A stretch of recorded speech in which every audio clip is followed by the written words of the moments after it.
Tonight on That's Dark. Delve into the twisted mind of Ed Gein, the real-life horror story that inspired countless terrifying tales. Brace yourselves as we uncover the gruesome secrets and chilling crimes of the man behind the mask. Follow us through the dark side of history. Hello, everybody. I'm Heather. And I'm Alyssa. Today, we're talking about mean Ed Gein. And he's spooky. Anything I've ever seen, I don't know, like, I'm glad you did him, because, like, I never want to watch him. Like, he literally gives me the ick. Yeah. Beyond anything that I can tell you. The 1920s gives me the ick. No offense. No offense to people in the 1920s. It's no offense, but offense. But offense. Like, it creeps me out. Everything about it creeps me out. It's super creepy. It's just a very ominous time, I feel like. It was. Well, I mean, you had the Great Depression, like, all the shit when the Civil War, you know, like, I don't know. It's like, all I know is I don't like it. We're going to start with the family and the upbringing situation, because it's pretty pivotal with this one. Okay, so Edward Theodore Gein, commonly known as Ed Gein, was born August 27th, 1906 in La Crosse. I don't know if it's La Crosse or LaCroix. I don't think it's LaCroix, but it was in Wisconsin.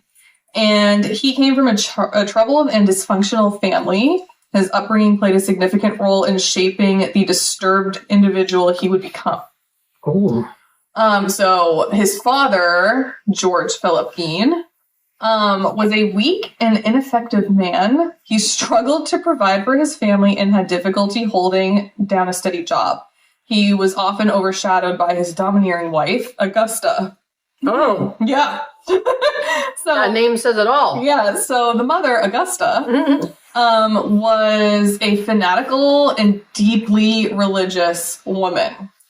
She had...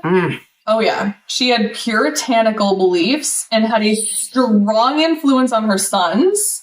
Augusta instilled in her children a fear of the outside world, especially women, whom she regarded as immoral and sinful. She frequently read the Bible to them, focusing on the more violent and apocalyptic passages.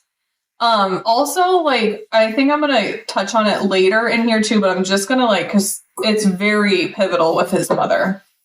She would tell him that women are sluts, they're whores, they're temptresses, the only the only good woman is me.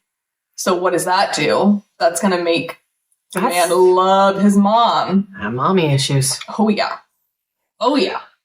So... tapping that religion, that strict religious beliefs in there. Yeah. Got a recipe for disaster. Yeah.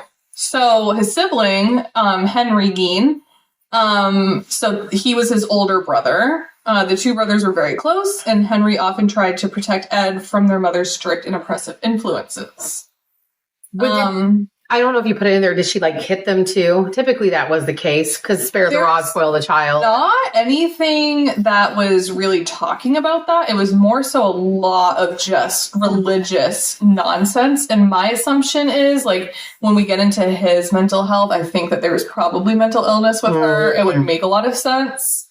That typically is. Yeah. Just back then, there was nothing about that. I wouldn't be surprised if she did, but nothing stood out that was saying that she would abuse him physically. It was just very, very verbal abuse and very tyrannical sounding. Okay, so the Gein family lived on a remote and isolated farmstead in Plainfield, Wisconsin. The isolation played a significant role in Ed's upbringing, as he had limited social interaction outside of his family. Augusta's fervent religious beliefs and harsh moral code had a profound impact on Ed. She taught her sons that the world was wicked and that women, in particular, were evil temptresses. Ed internalized these beliefs, and they would later manifest in disturbing ways. When Ed was just 8 years old, his father died of heart failure, leaving him and his brother Henry alone with their overbearing mother. Augusta's influence grew stronger after the husband's death. In 1945, Henry, his brother, died under mysterious circumstances while the two brothers were burning brush on their property. Some have speculated that Ed may have been involved in the brother's death, but no conclusive evidence was ever found. So I thought that was... How old is Ed at this point in 1945? Well... When was he born? He was born in 2006, and this was in 45. All right, so he'd be in his 30s. Yeah. Interesting. Yeah. So, very interesting. So now we'll get into, like, his work life, like, just how he handled life as an adult. Okay. He had profoundly disturbing adult and work life. His actions and behaviors during this period were marked by several mental illnesses and gruesome activities. His work life was farm laborer. Ed Gein worked as a farm laborer throughout most of his adult life. He continued to reside on the family farm in Plainfield, Wisconsin, even after the deaths of his father and his brother. The farm had fallen into despair, and Ed primarily made meager living by odd jobs and doing farm work for neighbors. He was very, very reclusive. He did not go out. Like, the only time people would really see him is if he was doing odd jobs for them or if he was out on the farm. But other than that, he didn't. And I mean, it makes sense when you think of his upbringing. Everything's evil. Everything's evil. Gotta stay away from the women. They're temptress. Yeah. Drag you to hell, you know? Yeah. So, Ed's work life was characterized by extreme reclusiveness. He rarely interacted with people in the community and was known as a loner. His isolation deepened after the death of his brother, Henry, as he lived alone on the decrepit family farm. So let's get into some of his interests and hobbies. Yeah, okay. He developed an unusual fascination with death and human anatomy. He began reading books on these subjects and even visited cemeteries at night. He would later admit to grave robbing and exhuming the bodies of recently deceased women from local cemeteries, and activity that contributed to his gruesome actions that are to come. What did they talk about him having, like, necrophilia? They didn't, surprisingly. I would not be surprised if he did. I wouldn't be surprised either. I would not be surprised. Because I'm just going to say, like, that's the problem with religion. And, that kind of religion, not all religion, but, like, that strict, you know, is because, like, you're teaching him, like, women are sluts, women are this, like, and so it's a dirty thing. Mm-hmm. It's 100% dirty, right? But, like, you still have those urges. Yeah. You still have those thoughts. They did. And you have mental illness included? I mean, come on. Like, I wouldn't be surprised, but it doesn't specify on that. However, I do have a different thought, and we'll get to it once I talk about it. So, we've got more disturbing behaviors and actions. As we know, he liked to rob graves. Are they being marked? So has he been caught? Is he being marked by people? Not This is yet. just something that's been discovered later. Okay, got you. So one of the most disturbing aspects of Ed's adult life was his involvement in grave robbing. He confessed to digging up the bodies of recently deceased women from local cemeteries with the intention of creating women suits from their skin. And that's where I'm going to get into my theory later when I get into that. Also, maybe a lot of... Oh my god, I have to do a trigger warning. Yeah, a lot. Oh my god, I'm so sorry. I just realized I'm going to input one before I start talking. Yeah. I'm so sorry. There's a massive trigger warning in this story. Yeah, this is not for the... faint of heart by any means. No. I don't even want to say weak. It's just not. It's a lot. Okay, so trophies and artifacts. Inside his farmhouse, authorities discovered a horrifying collection of trophies and artifacts. These included masks made of human skin, furniture upholstered with human skin, and various body parts such as skulls and bones, which he used for decorations and bowls to eat out of. The murders. His crimes extended beyond grave robbing. He was eventually arrested and convicted of murder of 2 women, Bernice Warden and Mary Hogan. His murders, like his other activities, had gruesome and bizarre quality. Mental illness. Ed's adult life was plagued by several mental illness, like stemming likely stemming from the troubled upbringing and isolation. He exhibited symptoms of schizophrenia and dissociative disorder, which contributed to his increasingly bizarre and violent behavior. Okay, now we're going to get into the murders and just the gruesome incidences that he did. So this is where it's going to get real wild. So Ed Gein's crimes were gruesome and shocking, and they horrified the nation when they were uncovered. Here is a detailed chronological order of the gruesome murders and actions. Trigger warning, trigger warning. Trigger warning. So, Bernice Worden, November 16th, 1957. The hardware store owner Bernice Worden disappeared in Plainfield, Wisconsin. Ed Gein was the prime suspect in her disappearance. Authorities searched the farmhouse and discovered her decapitated body hanging in his shed, gutted like a deer. Her heart was found in a saucepan on the stove, and her head was found in a burlap sack. And also, just some extra detail on the head that they found. Yeah. So when they uncovered it, they saw nails sticking out and had wire going through ear to ear. And when they asked him why, he said, "Oh, I was going to hang her up on the wall." And this is where I say, like, mental illness, because it was just like, oh, I was going to hang her up for his decoration. Like, it's not, to him, it was nothing like... It wasn't shocking. No. It was just like, yeah, she was going to be the decoration there. Holy shit. So, Mary Hogan, December 8th, 1954. A tavern owner disappeared. Ed was linked to her disappearance. Hogan's head was found in his possession along with several other body parts of hers. Did they find this when they were going to investigate the lady? So what happened is when he started murdering is when he got discovered and caught, because before he had been just like grave robbing. Yeah. And getting things that way. Okay. And obviously it led to wanting to kill people. And, it always has to it never just stops at a level. It has to keep going. Yeah. So those are what got him caught. So he only murdered 2 women, like actually legitimately murdered 2 women. Yeah. So that's why they always like to say he's a serial killer, but really he's not. He would have been. If he had not been caught, he definitely would have been. But a lot of his crazy, gruesome things were not people he murdered. That's interesting. Yeah. That's very interesting. All right. So let's get into the grave robbing and the creations. So he admitted to robbing graves and recently deceased women, primarily from local cemeteries. So recently, yeah, that makes sense. He was particularly interested in exhuming the bodies of middle-aged women who resembled his deceased mother. He used the exhumed bodies to create gruesome artifacts. So some of them were masks made of the faces of the deceased that he had hanging on the wall.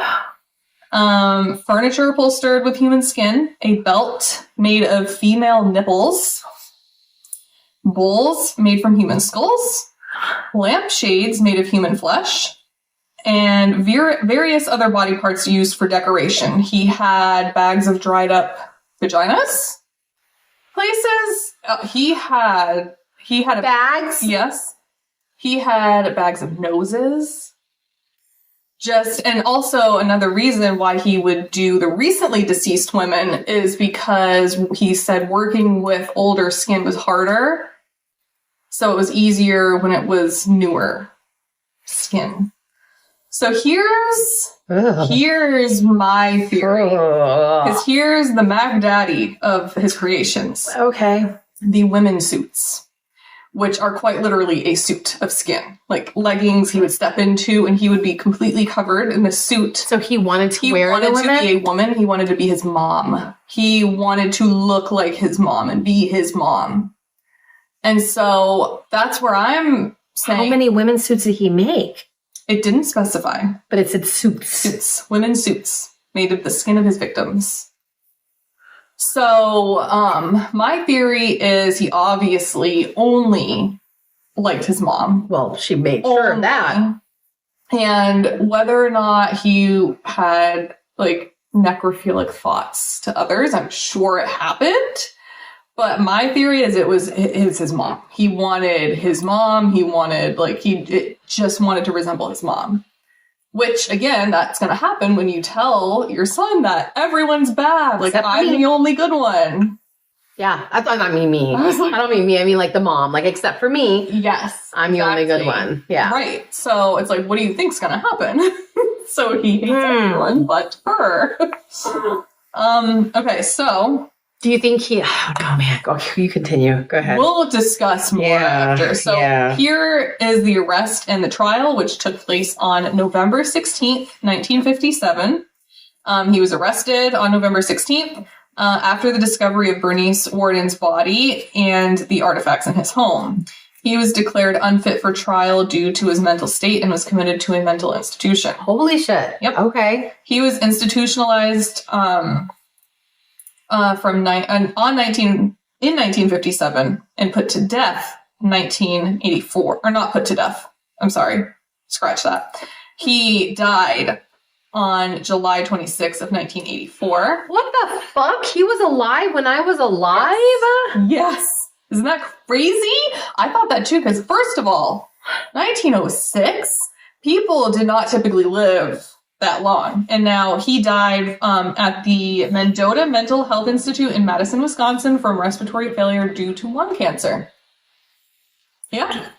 Crazy. Isn't that not crazy?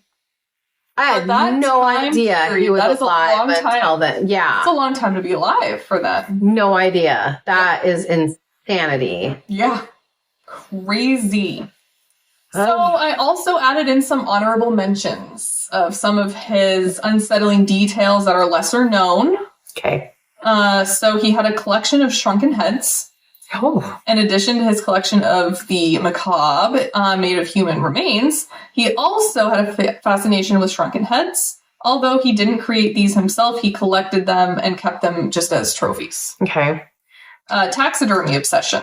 He had a deep interest in taxidermy, a hobby he learned from his father. However, his taxidermy pursuits took a sinister turn when he began experimenting with creating human skin masks and other gruesome items. Yeah. He's possibly involved in more murders. He was officially convicted of the murders of Bernice Worden and Mary Hogan, like we already know. But he's a suspect in several other missing people cases in the area. Some believe he may have been involved in additional murders, although these were never proven. How can you prove it when it's just skin and vaginas? Yeah. And now we'll get into his gravestone, which is interesting. After his death, Ed Gein's gravestone in Plainfield Cemetery became an attraction for curious visitors. The gravestone was stolen on multiple occasions and eventually replaced with a plain marker to deter theft. People thought it was cool to go and take pieces of his grave, and then eventually someone actually stole it, and it landed in Seattle somehow. So they just decided, we're like, okay, we're not going to give him any gravestone. I don't think he needs to have one, honestly. I'm sorry. Nope. It's also, here we go again, back to people's strange thing with murder and murderers. It's like, why? I know. I don't get it. It's very strange. So, okay, of course, his influence on horror fiction. So his crimes particularly greatly influenced the creation of fictional horror characters. Besides inspiring Norman Bates in Psycho and Leatherface in Texas Chainsaw Massacre, elements of his life and actions can also be seen as a character like Buffalo Bill in Silence of the Lambs. It's exactly who I thought of. Yep. I knew Leatherface, but I didn't know Psycho. I should have connected the two. That has to be from the mother aspect of it. Yeah, it's got to be. It's very much the mother aspect. But I knew Leatherface, but Buffalo Bill just hit my head when... Oh, yeah. Gein's House of Horrors. After his arrest, the farmhouse became a place of morbid curiosity for the public. Many people visited the site, and some even took pieces of the house as souvenirs. The house itself was destroyed by a fire in a suspicious blaze in 1958. Good. Which people, that's what, they're like, it's good, just let that thing Let it go. Yeah. You don't need to carry a piece of that fucking horror around with you. What the fuck? Nope. Jeez. He had limited education. He only completed 8th grade in school and had very... That's actually pretty good for back then, I'm just going to tell you. His isolation and lack of formal education contributed to his odd beliefs and behaviors. And lastly, personality disorder. He was diagnosed with schizophrenia and antisocial personality disorder. His mental illness and disturbed upbringing played a significant role in his descent into madness and the gruesome crimes he committed. So, that's that. That is Mean Ed Gein. Gross. Very gross. I don't even want to say mean. It's even just, like, I don't even. How do you? I just gotta unpack all of it. Nah. How do you, working in a psychiatric place like that, tend to somebody who has created human creations? Like, I don't. When you were talking about what he did to that one girl as she's hanging decapitated. Oh, yeah. Was he like that? To me, I initially thought, oh, that's what they do when they start to taxidermy. Right. I'm like, was that what he was doing? Yes. Like, is he going to go further on? Yes. So he was trying to put a skin suit on to be his mother. Like, I don't know. I can't even, I think my brain is just not there, like I can't, it is a good thing because I can't. Never will understand. I can't. The only thing I can say is this is the unfortunate truth behind, first of all, untreated mental illness. Absolutely. And then when you add in the abuse fucking mother, dude, and the religious abuse, it's a recipe for disaster. I feel like when you have done that to your kids, I feel like the universe needs to do something. Like, there needs to be, like, you're going to be living your life over and over to fucking figure yourself out. You know what I'm saying? Absolutely. Like, you have to figure yourself out because you're a shit person that created. Well, I mean, he was going to have the mental illness, and obviously she did too, And unfortunately, those types of mental illnesses were not taken care of properly. Until not even really that recent. I mean, it's still probably not. I was going to say, even to this day, I would say schizophrenia understanding is very misunderstood and very, like... Although I do love the fact that they now have, like, trained dogs. Yes. That if they're having an episode and they think they see something, like the dog, they can look at their dog and realize that, like, their dog's not freaking out. Yes. And and I love that. I was like, that is amazing. So they can, like, say, okay, my dog's not freaking out. Yeah. Obviously, I'm not seeing this for real, which I think is amazing because I have a cousin who's got schizophrenia.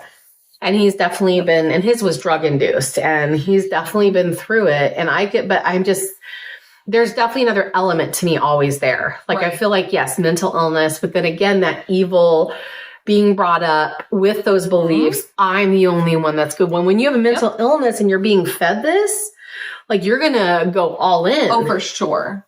You're all in. Yeah. That my mother, and now she's gone. Yeah. But she's the only one. But now I have all these, I'm a man. I have all these feelings, thoughts. It's really sad. Like, obviously, it's not an excuse by any means. No. It is really, really I wonder how often he saw her. Like, you know what I'm saying? Because of being schizophrenic, I wonder how often he produced her. Oh, probably a lot. With him. Yeah. Yeah. This is kind of off subject, but not really. So there was a therapist that, I'd have to send it to you, but he played what it sounds like in the head of someone with schizophrenia. And this is just on a very minor level, like voices that go through their head. And he played it just for a couple minutes, and he's like, it makes you go crazy. He's like, now imagine hearing that all day. All the time. It doesn't stop.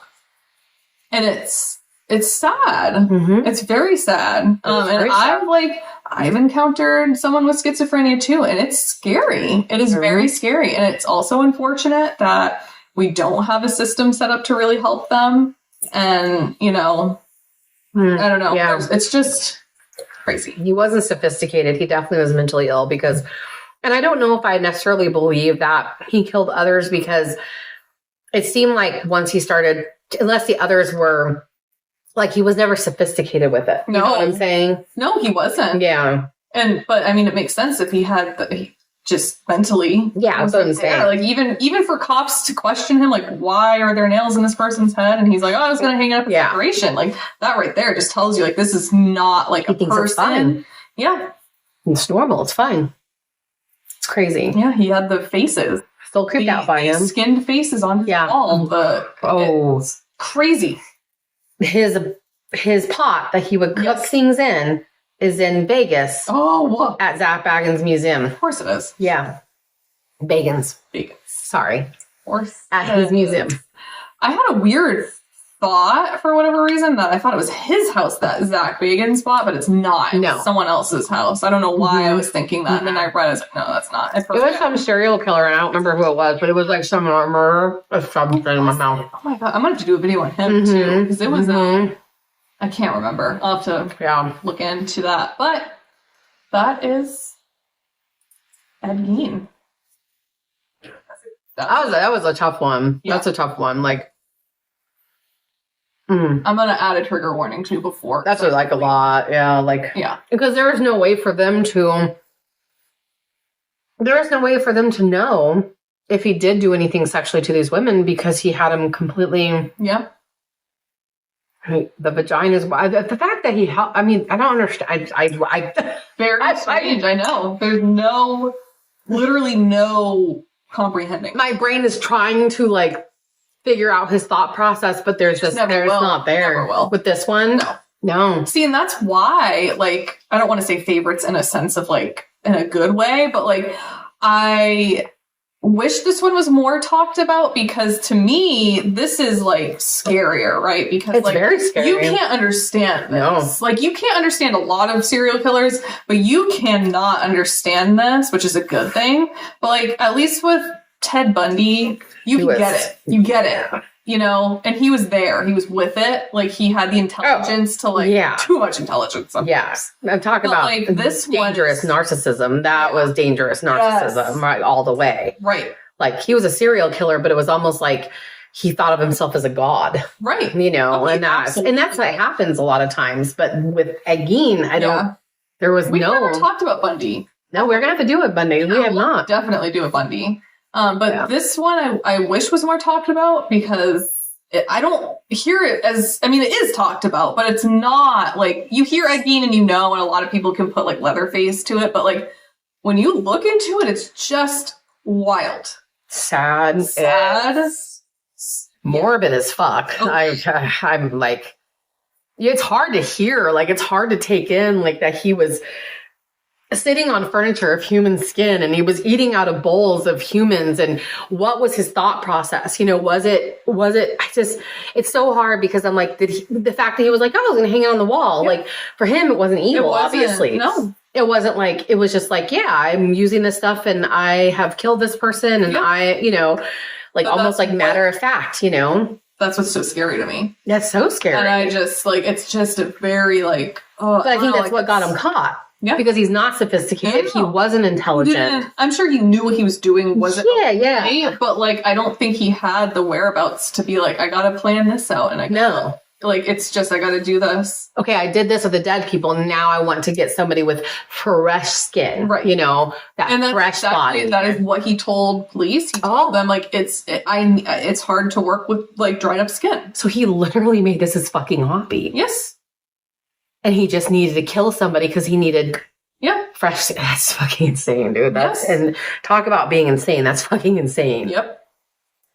Ooh. It's a tough one. That is creepy. And I'm glad his place burned down because there's no reason. And what's crazy to me, and I've always been creeped out by this, is that people remake skin chairs and skin lamps, and they're not obviously real people. Okay, I was like, what? But they make them look like people, and they sell them on people buy them for their houses. No joke. You can look it up. I'm not joking. They will literally make furniture and lamps that look like people's skin with like mouth on there. Or you were talking about the nipple belt that has been remade over and over. Like, but they make it and people buy that shit. And I'm just like, fuck, okay. That's where I don't get it. I don't. I love the true crime. I love the horror. Like, I love all that stuff. But I have, like, a healthy level of it. Like, I know where to draw the line. I know, like, I'm not going to romanticize it. I'm not going to, like, fantasize, like, to that extent of it. Like, it's weird. It's very weird to me. And I feel like it's also, like, disrespectful. Yeah, that's kind of where I'm at. Disrespectful to, like, that's real people that have, like, been through this and died. And it's just to fantasize or romanticize that is weird. Or even to have died and then have their bodies made into a chair like that. Just, I don't even want like, no, I don't want a cow chair. You know what I'm saying? I don't want that. No, I don't like, so for me, it's completely past my brain of understanding of why anyone would want that. Like, I understand, like, you know, you have like Michael Myers and Freddy, but like to have real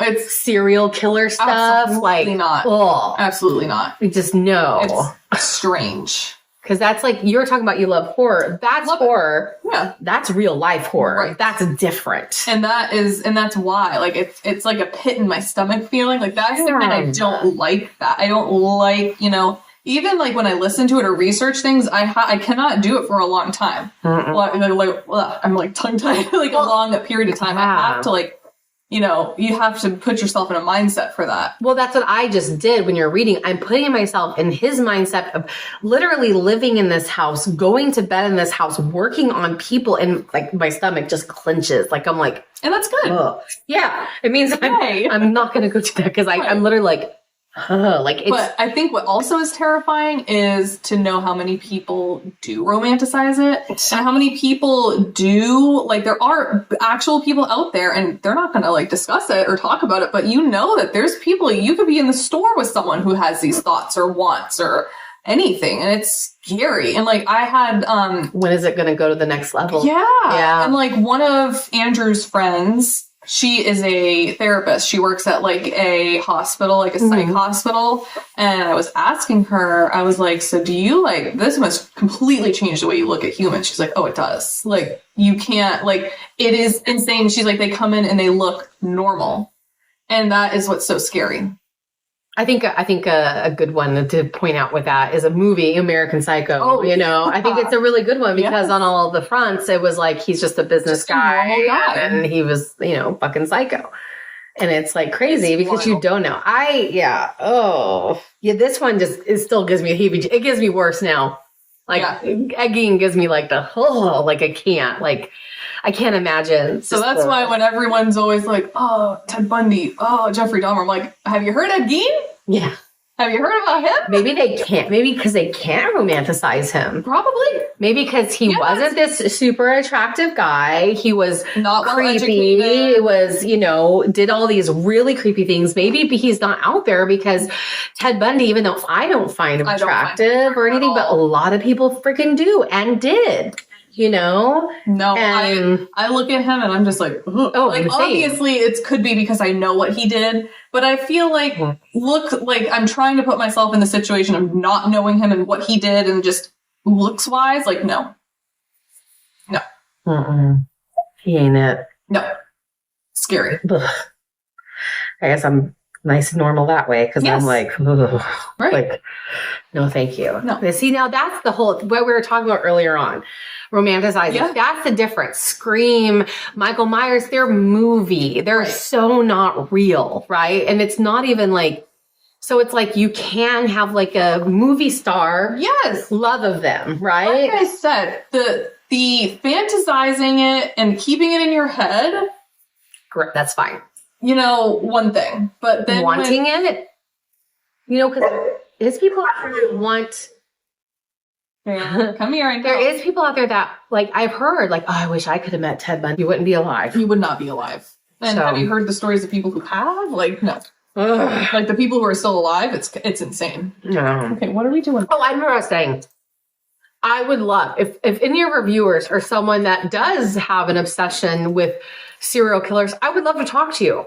I would love to be able to talk to you to figure out, like, because I am all about hearing other people's sides. Yeah. So, like, even though that's the thing is, like, you know, it's one thing to have those thoughts and like act on them, do them, and like, I'm not trying to say this in a way because I know that this is probably why people don't come out and talk about things. They're ashamed. You know? So, you know, if you're wanting help or whatever, that's not what we're saying, but it's, I don't know. I feel like I'm rambling now. No, we're like not judgy people, but there's things that we very much believe, but we know that things other people believe. Right. We definitely have boundaries and we definitely have lines, and there just is. But we are also people that are like, hey, you know, if you're not like creepy or scary and you do have like, oh, you know what, romanticized serial killers, I would, even if you want to write an email and say, this is why, you know, or something like that. We would love to hear from you, but I can't say that we'll ever get behind it or understand it because we won't. But I'm always around. As long as you haven't hurt anybody. Right. I'm always about hearing other people's thoughts. Yeah. So, yeah, absolutely. But anyways, I would say that was a very heavy one. Yeah. Gross. Yeah. Oh, yeah. Icky, like feeling one. I've always felt very icky about Ed Gein. Oh, same. And I haven't researched him because I'm actually quite happy to hear that his place burned down. Yeah. I'm very creeped out that people wanted pieces of it. Like his gravestone, his house, like all of it is weird. And that Zach Bagans has his pot. So what he cooked people in. He does. His actual pot. Yes. Yeah. Woo! Yep. That was a one. That was it. It was good, but that was heavy. Yeah. That's what we have for you this week. And we'll see you in the next one. Please remember to like, comment, and subscribe. Check us out on Apple Podcasts, Spotify, YouTube, TikTok, all the things. All right, we'll see you in the next one. Bye. Bye.